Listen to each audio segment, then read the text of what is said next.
Hi, my name is Sarah Davis with TAG, Together a Group, and we are looking at the well-being. Talked in my previous videos about how important it is we look at our whole self, and I think this is an iceberg, by the way, and that's a boat, just to clarify my drawing skills. You'll be pleased to know that my awareness of mental health is much better than my artistic ability. But I think this is really good to link in with well-being, and I found it really visual and kind of went, oh, I never really thought about it that way before. So an iceberg only shows about 10% above water. I guess that's why Titanic happened. So basically what this shows is this is our state of health, 10%. But here we have massive foundation. We can chip away at this, change this, try to do things with this 10% above water, but ultimately it will just come back up again. Unless we look at what's underneath, so our whole self, we won't ever change this part. And that's really, I guess, with all sort of parts of our lives that we're looking at.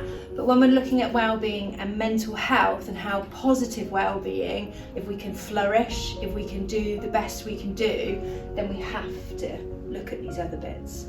So this is talking about lifestyle and behaviour levels.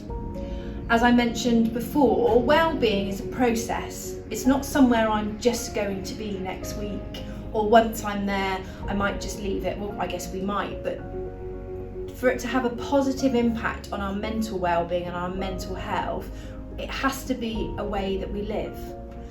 And I mentioned right back, I think, at the start when I was talking about well-being, what does well-being mean? And I mentioned yoga and plant-based diets.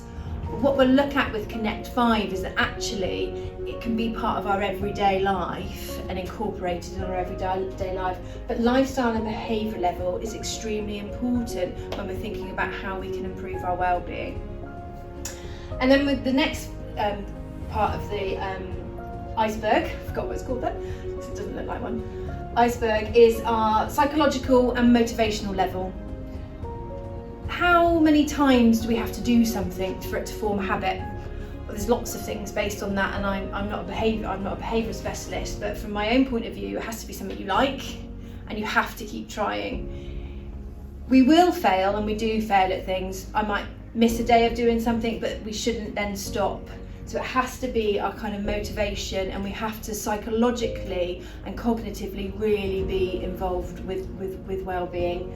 And also then kind of underneath, the biggest part of the iceberg is looking at spiritual being, meaning. What is our purpose? What is our sense? Where do we get our self-esteem from? Where do we get our confidence from? This is the real core of who we are as human beings, and when we're looking at well-being, we have to look at that.